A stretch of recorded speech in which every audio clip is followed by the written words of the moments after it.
Good morning. There's a therapist that has a theory. Oh my goodness. He theorizes that people that make love once a day are the happiest.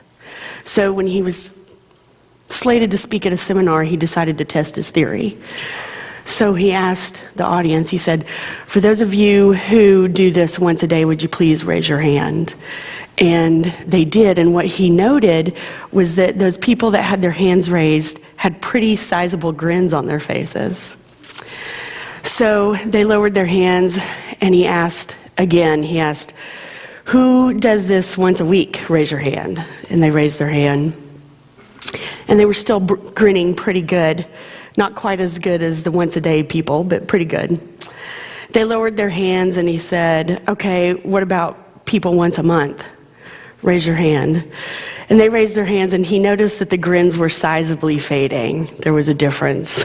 And so lastly, he said, what about those people once a year? Raise your hand.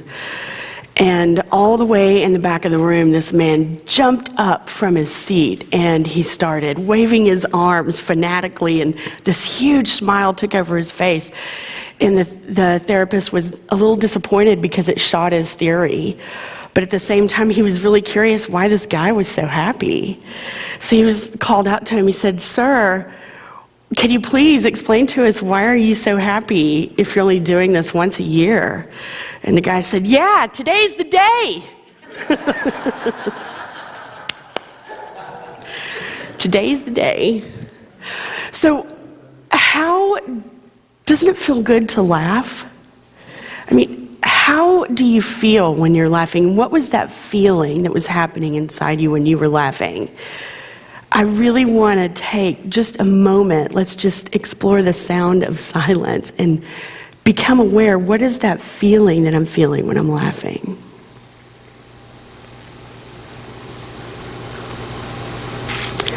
There is an ongoing two-way conversation that takes place between the brain and the heart. And when the conversation is optimum, we call it coherence, optimum coherence. And coherence can be measured by conventional scientific equipment. There's an electric and a magnetic energy between the brain and the heart. So, of course, I think that probably we're aware that we all have an electromagnetic field around our body that we're emitting. But what's interesting is that thoughts tend to carry a more electric nature, whereas feelings hold a more magnetic nature. So something to think about in New Thought, we talk a lot about thought and how important our thoughts are. And one way to think about this is that the thought goes out into the universe. Do you see what I did there? This being the universe. So the thought goes out into the universe and sends its electric signal out into the universe. And the feeling is magnetic, and the magnetic signal draws from the universe and brings up to the surface of our experience. So because there's nothing out there that's not in here, because as above, so below, we can also say the thought goes out into the universe with its electric signal, and the magnetic signal of the feeling brings the result back in. So a lot of us have been taught that the brain is the master organ, and the brain, of course, is an incredible organ that does more than we can talk about right here in about 20 minutes. I could spend days talking about this, much to your chagrin, I'm sure.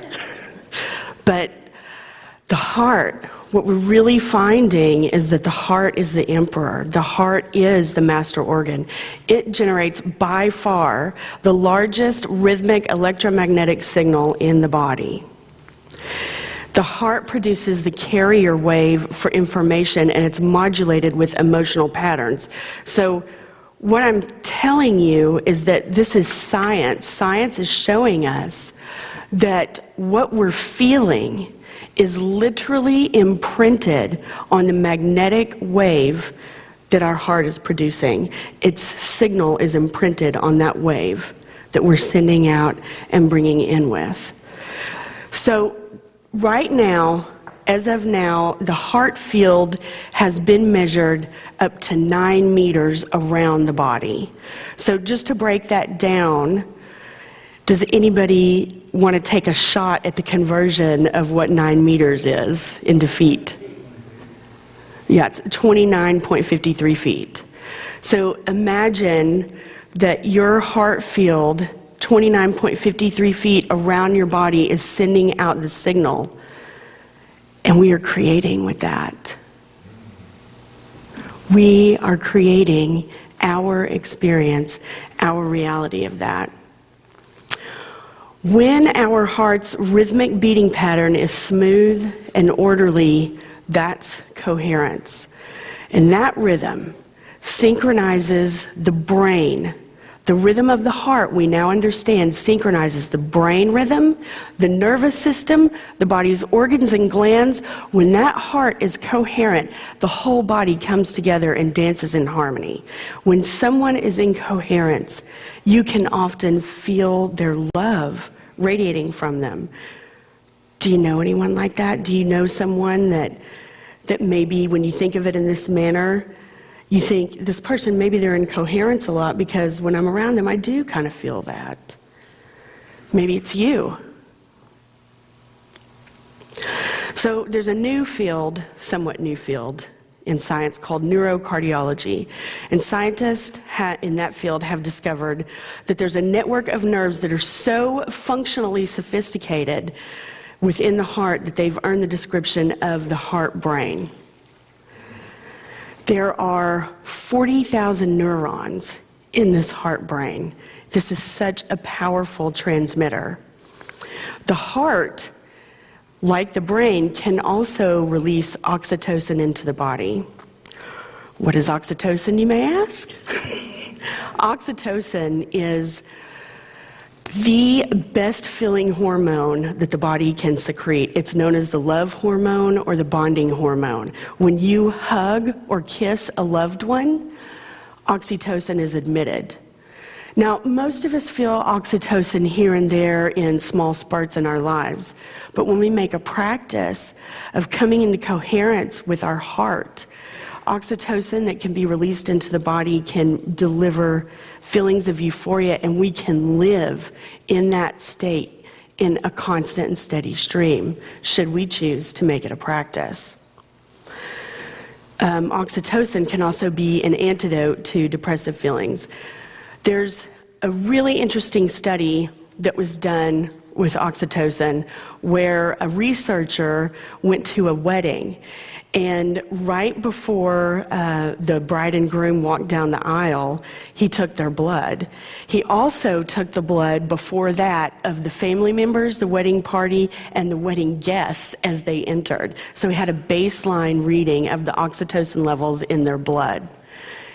Immediately after the ceremony was over, he met with the bride and groom, and he took their blood, and then he worked his way out. He took the blood of the family members, the blood of the wedding party, and the guests while they were at the reception. And the results were pretty astounding. Almost every person had a raise in oxytocin because we feel good even when we watch love unfolding. We feel good when we see heartfelt connection happening. We feel good when we sense love, when we sense the presence of love and we're around that.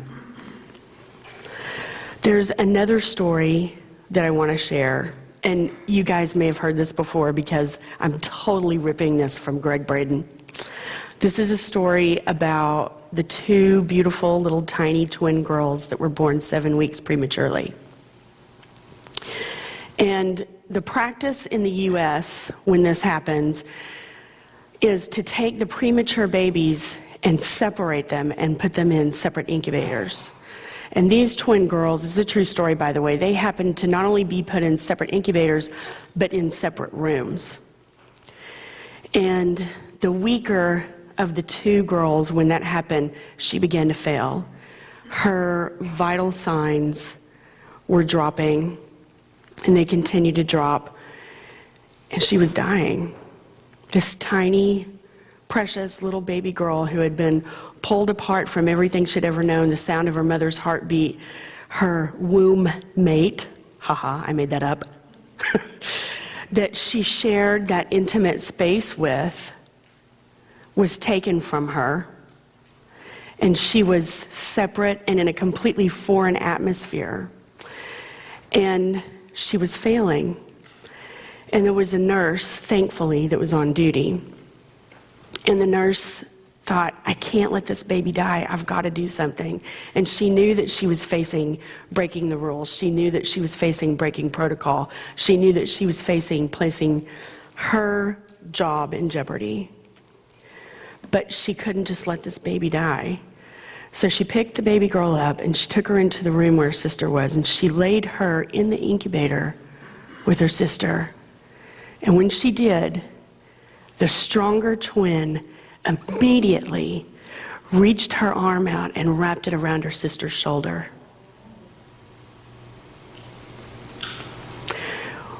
What do you feel right now?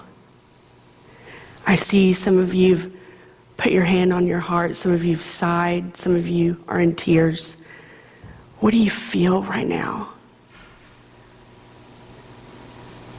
Be really aware of this feeling, because it is so powerful. It's moving. And this feeling that you're feeling is imprinting on your heartbeat wave that's emitting right now. So, why is coherence important? It's important because it can change the experience of our lives. If I am in a state where my heart is not in coherence, I'm in lower feeling states. Maybe feelings of depression, resistance, bitterness, fear. That's imprinting on my heartbeat, and as that omits out, I'm going to create more of that for myself. So if I choose to create a better feeling experience for myself, then I need to raise my feeling to an elevated state. So and that brings about the next question is, how do I get into coherence? Coherence comes by being in elevated states of feeling. Believe it or not, that's how it happens. This technology, this heartbeat that we have that's sending out this signal becomes coherent when we're in higher states of elevation, of feeling, which is why I wanted us to make note of how we felt when we laughed. It's why I wanted us to make note of how we felt when we heard something that touched us, like the story of the twin girls. The elevated states of being, of feeling, are so powerful. And it can take a little practice, but once we get momentum going, that snowball does just that. It snowballs, and it can take over. So for those of you who know me, you know that practice is the name of the game for me. Let's not just talk about it, let's do it. So let's take what we're talking about and let's move into some elevated states in our meditation this morning. And so we'll spend a little time here so that we can really get into creating elevated states. So if I call out a feeling, and if you are having a hard time locating that feeling in your body, just go to either something else that I've called out before that was easier for you to connect with, or something else that comes to your own mind. When your mind comes in, your head comes in, as it most probably surely will, and says, this is cuckoo, cuckoo, cuckoo, don't do this. Or wants to talk about your grocery list, or where you're going for lunch, or what you have to do the rest of the day or tomorrow. Once you become aware of that, it's okay. Just simply bring your awareness back to the feeling that you want to create, that you want to experience. Okay? So let's approach this meditation today with passion, with vim and vigor, with a truly open heart, so that we can get all the goodie out of this that's here for us. Do we have a deal? Yes. Didn't feel very passionate. Do we have a deal? Yes. Woo! I love it. All right. So let's all find a comfortable position in your seat.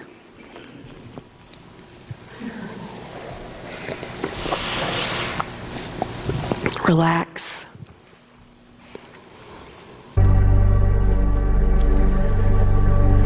Close your eyes. Breathe.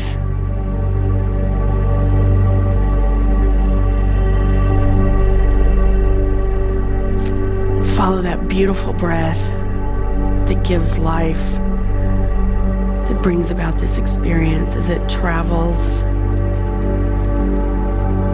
over your throat, through your chest, deep down into your belly, and back out again. Connects with every divine being here in this room.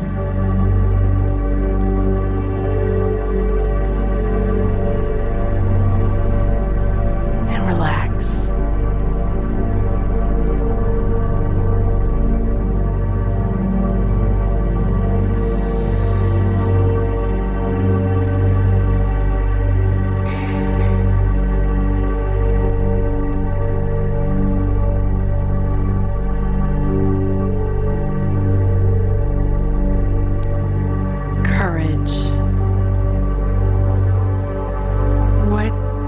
Could it feel like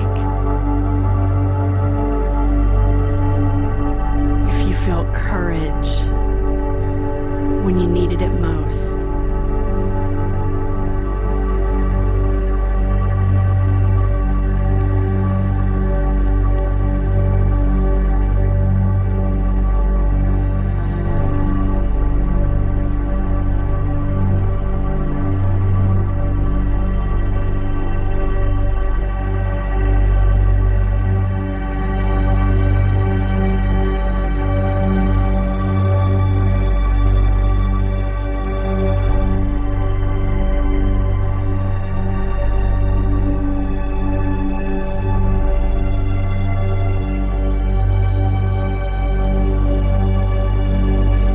What about genius?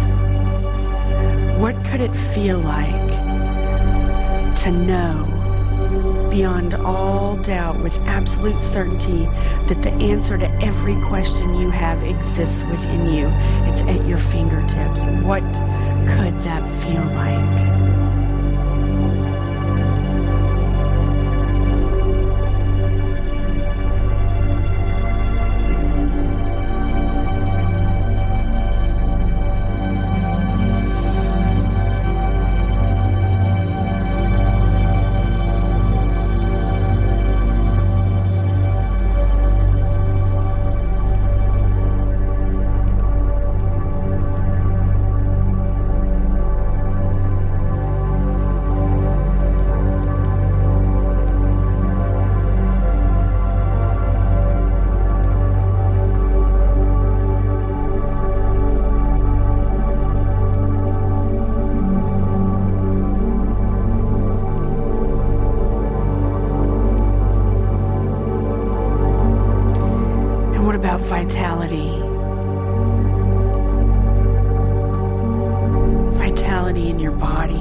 trust,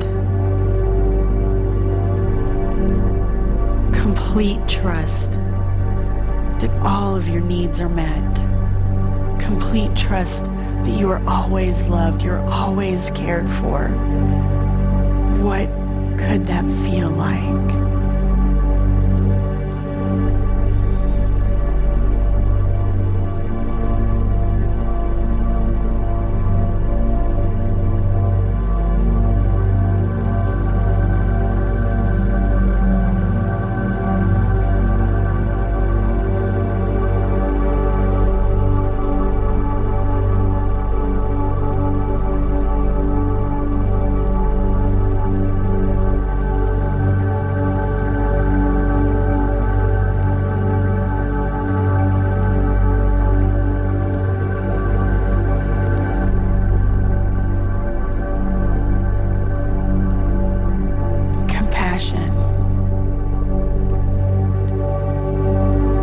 Compassion for yourself, compassion for others. What does that feel like?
Gratitude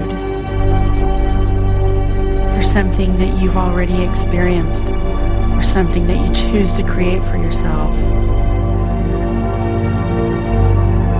What could gratitude feel like?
What about inspiration?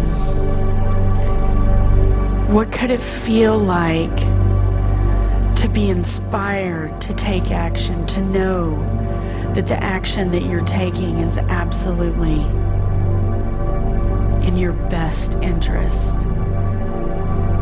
What could it feel like to be inspired with creative notions that open up your life in new directions? What could that feel like?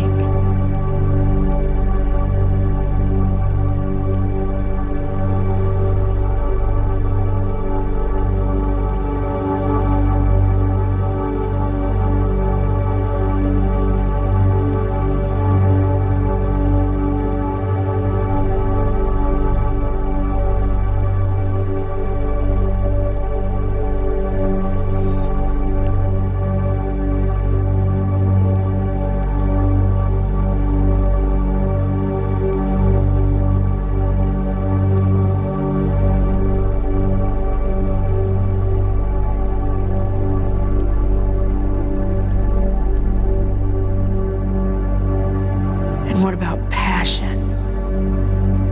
Huh? What could it feel like to be passionate about this life, about this experience, about this moment? What could that feel like?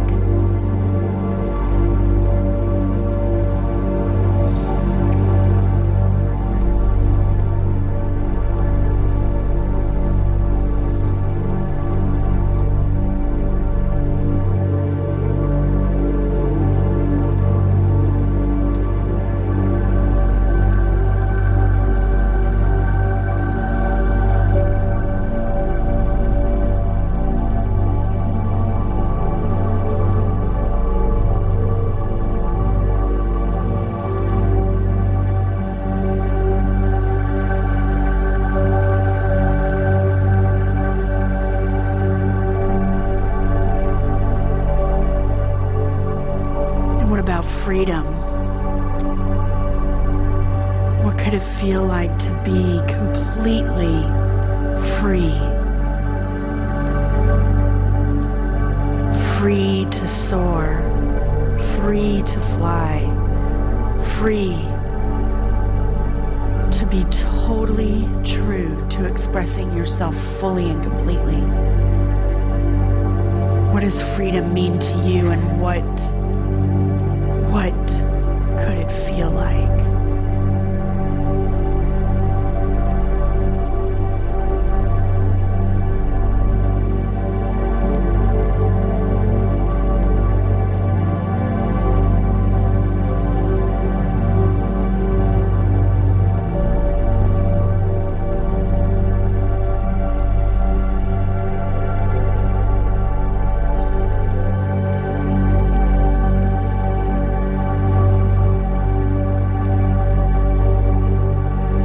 What about empowered?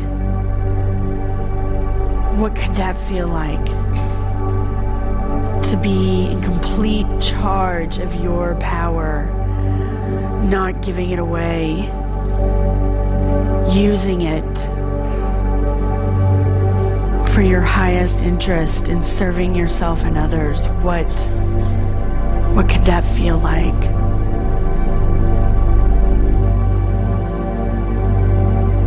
You're imprinting this signal on that beautiful heart wave that you're sending out, that's creating your experience.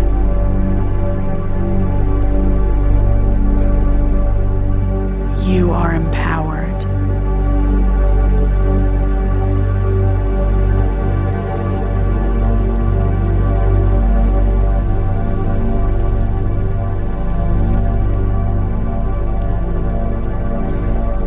What about abundance? What could it feel like to know that you are abundantly more than enough, to experience the feeling of having abundantly more than enough? What could that feel like?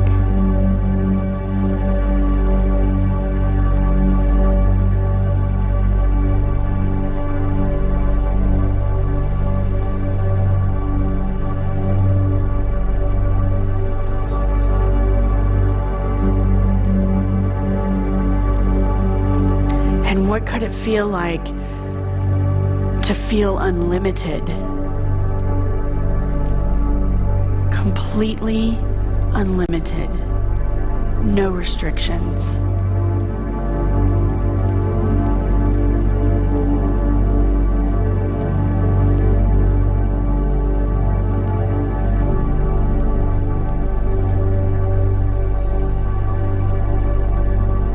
What could it feel like to feel your wholeness? Wholeness, nothing missing, perfect, complete.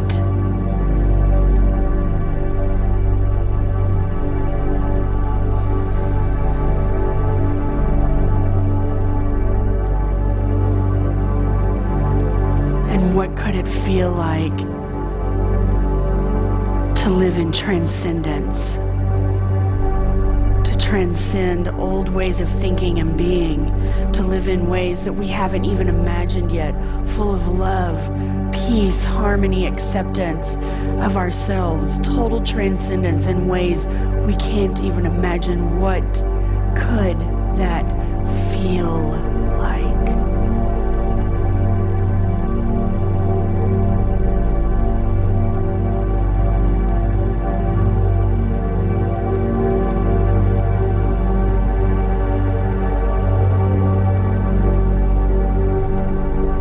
Breathe it in and be it.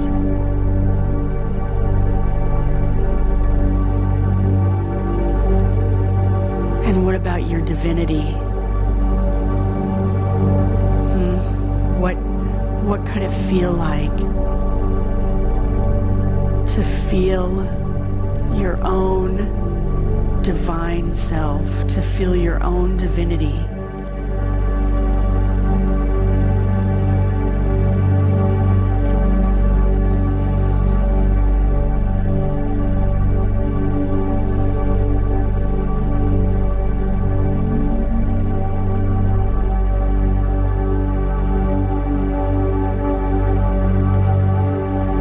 As we begin to move into a moment of silence,